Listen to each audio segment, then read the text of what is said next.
In Gottes sagt die Wahrheit. Im Namen des dreifaltigen Gottes und aller Todesten Jungfrau Maria, sagt die Wahrheit. Hai, Assalamualaikum.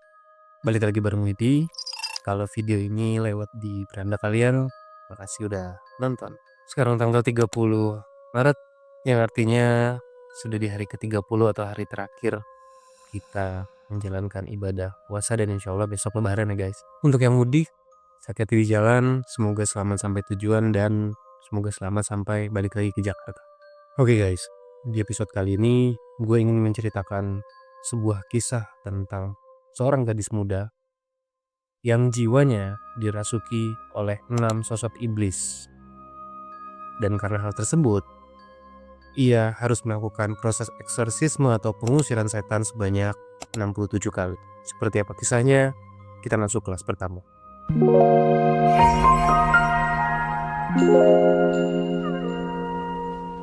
Di ujung jalan di sebuah kota kecil di Bavaria, Jerman, berdiri sebuah rumah yang tidak biasa.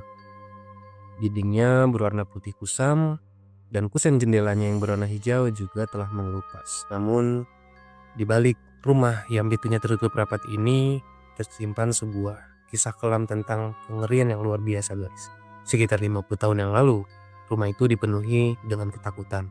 Di malam hari sering terdengar suara jeritan-jeritan yang menyayat hati, dan pagi harinya dipenuhi dengan suara yang tidak manusiawi. Awalnya tetangga sekitar gak tahu ada apa di rumah itu. Walaupun mereka sempat mendengar ada prosesi pengusiran setan seorang gadis muda yang dilakukan oleh 2 orang pastor. Adalah Annelies Michel, lahir pada 21 September tahun 1952 di Liebelfing, sebuah kota kecil di Bavaria, Jerman Barat. Michel berasal dari keluarga Katolik Roma dengan 4 orang anak perempuan termasuk Michel ya. Ayahnya bernama Joseph dan ibunya bernama Anna. Dari beberapa sumber yang berhasil gua baca, saat itu dikatakan Michel berusia 23 tahun saat ia dirasuki oleh 6 sosok iblis atau roh jahat yang kemudian memaksanya untuk melakukan proses eksorsisme atau pengusiran setan sebanyak 67 kali selama 9 bulan lamanya dari periode 1975 sampai 1976 sebelum akhirnya Michel dinyatakan meninggal dunia. Di usia yang ke-16 tahun, diceritakan saat itu Michel pernah mengalami kejang di sekolahnya yang membuat ia jatuh pingsan. Di saat itu, Michel tidak mengingat kejadiannya seperti apa. Namun menurut penuturan teman-teman di sekolahnya, saat itu Michel berperilaku seperti orang yang sedang kerasukan setan. Nah, dari beberapa sumber yang gua baca juga, jadi digambarkan Michel ini memang sosok yang pendiam dan agamis gitu guys. Nih gua cukup relate ya dengan kondisi seperti ini gitu. Gue juga punya beberapa teman dan gue yakin kalian juga pasti punyalah teman di sekolah dulu yang sosoknya pendiam. Kemudian ya kalau yang muslim rajin sholat gitu ya, rajin ibadah. Seperti itu Michel digambarkan oleh teman-teman sekolahnya guys. Nah di tahun 1970 saat Michel berusia 18 tahun, ia kembali mengalami kejang nih guys di sekolahnya. Saat itu orang tua Michel memutuskan untuk membawanya ke ahli syaraf. Di sana, dokter mendiagnosa Michel mengalami epilepsi lobus temporal. Ini merupakan penyakit epilepsi yang membuat penderitanya mengalami halusinasi, kemudian kegelisahan yang berlebihan, kejang-kejang, dan lain sebagainya ya. Jadi mungkin mirip seperti orang yang mengalami anxiety disorder kalau gue tangkap. Di tahap ini, untuk pertama kalinya, dokter memberikan Michel resep obat-obatan anti kejang. Yang mana sebetulnya obat-obatan ini enggak terlalu berpengaruh guys, malah justru membuat kondisi Michel makin menurun. Nah di saat yang bersamaan, Michel juga mengatakan kepada orang tuanya bahwa ia mulai melihat wajah iblis dalam tanda kutip ya. Mungkin di sini gue tangkap melihat penampakan-penampakan aneh. Itu berulang kali di setiap harinya. Maju ke tahun 1973, Michel menjadi depresi dan sering berhalusinasi guys. Dikatakan saat itu dia sering mengeluh saat sedang berdoa. Dia mendengar suara-suara yang mengatakan bahwa dirinya adalah manusia dan akan di neraka. Perawatan medis di rumah sakit jiwa yang memang sempat dilakukan saat itu tidak membuahkan hasil. Bahkan dikatakan tidak berpengaruh apa-apa, malah justru membuat kondisi mentalnya Michelle makin terpuruk lagi. Dia makin frustasi karena dipaksa untuk mengkonsumsi obat-obatan antidepresan selama 5 tahun. Mana diketahui ini masih berlangsung sampai akhir hayatnya guys. Dan dikatakan juga Michelle saat itu menjadi intoleran, menjadi tidak toleran terhadap benda dan juga tempat-tempat suci agama Katolik. Contohnya ya salib gitu ya.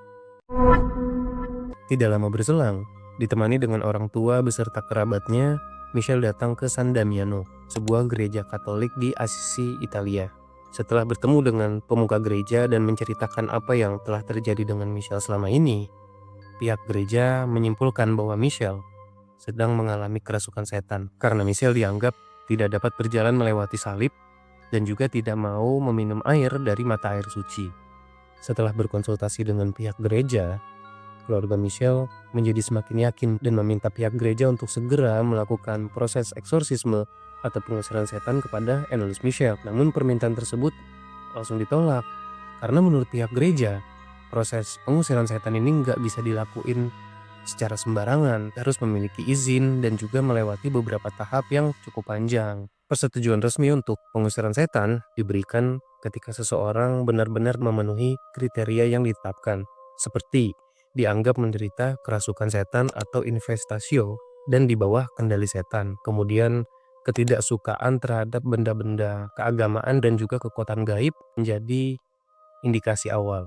Setelah di titik ini, kondisi Michelle menjadi semakin menurun guys. Dan dikatakan saat itu Michelle mulai melakukan tindakan-tindakan yang lebih agresif lagi. Sebagai contohnya, dia merobek pakaian yang menempel di badannya, melukai dirinya sendiri, memakan laba-laba, kemudian menggigit kepala bangkai burung, dan yang lebih parah, meminum sendiri. Pada November 1973, Michelle memulai perawatannya dengan mengkonsumsi obat anti kejang dan juga penstabil suasana hati. Ia diberikan resep obat antipsikotik selama ritual keagamaan dan diketahui ini dikonsumsinya selama beberapa waktu. Namun, meskipun telah diberikan obat-obatan tersebut, ini tidak memperbaiki kondisinya guys, justru malah memperburuk. Yang mana ini membuat Michelle bermanifestasi seperti menggeram, kemudian melihat roh-roh jahat dan juga melempar barang-barang. Pendeta Ernst Alt melihat ini justru tidak seperti epilepsi. Alt menyatakan ini lebih terlihat seperti kerasukan dan mendesak uskup setempat untuk segera memberikan izin agar proses pengusiran setan dapat segera dilakukan terhadap Michelle. Tidak lama berselang, Uskup Joseph Stangl memberikan izin, lalu memerintahkan pendeta Alt dibantu dengan Pastor Arnold Renz untuk melakukan tugas eksorsisme. Proses pengusiran setan pertama pun dimulai di tanggal 24 September tahun 1975. Di saat itu, Michelle sudah mulai berbicara tidak jelas, meracau, dan juga mengatakan kata-kata yang tidak pantas. Michelle diketahui juga sudah menolak untuk makan.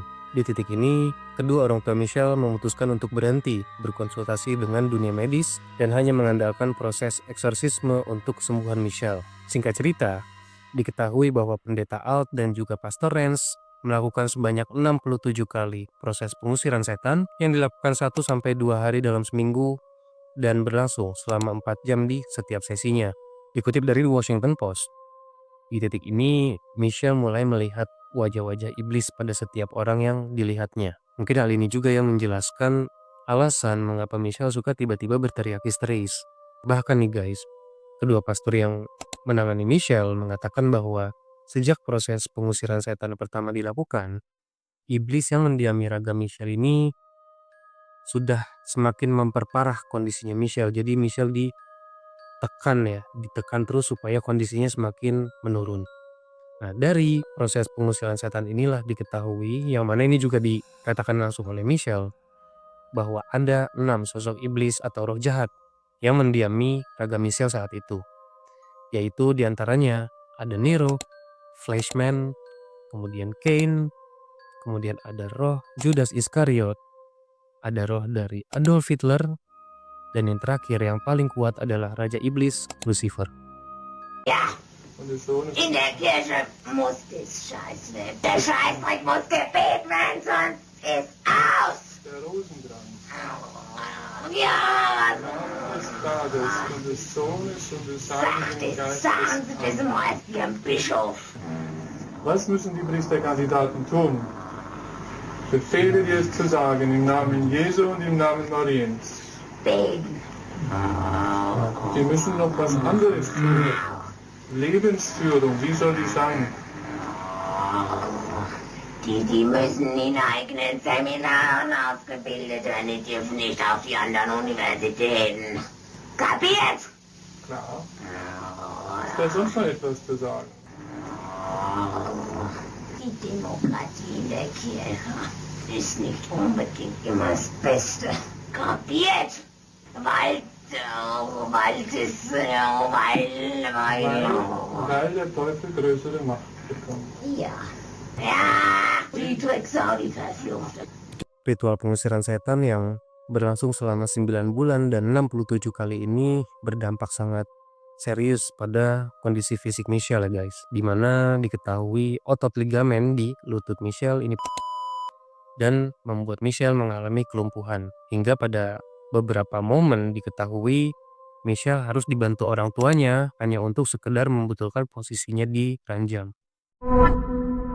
Hingga pada akhirnya suatu hari di tanggal 1 Juli 1976 setelah melewati serangkaian proses pengusiran setan yang menyakitkan, Anneliese Michel ditemukan meninggal dunia di kamarnya. Kasus ini akhirnya tercium oleh negara dan dilakukanlah penyidikan guys.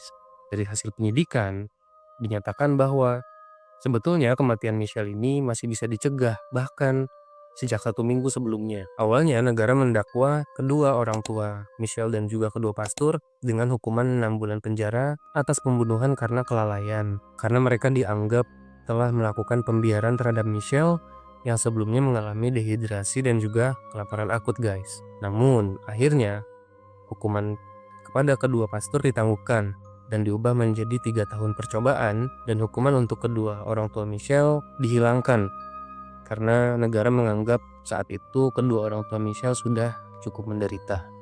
Tadi sempat disebutkan bahwa Michelle ini menolak untuk makan guys. Itu memang dilakukan Michelle di hari-hari terakhirnya.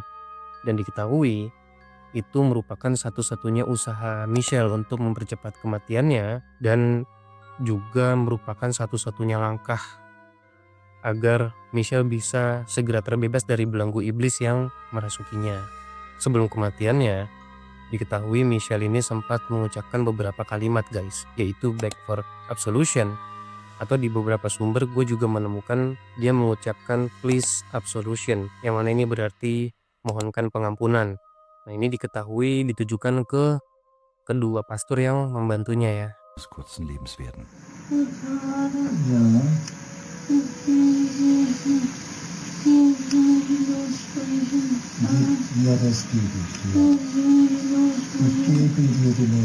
Dan kepada ibunya, dia menyebutkan kalimat yang sangat mengiris hati.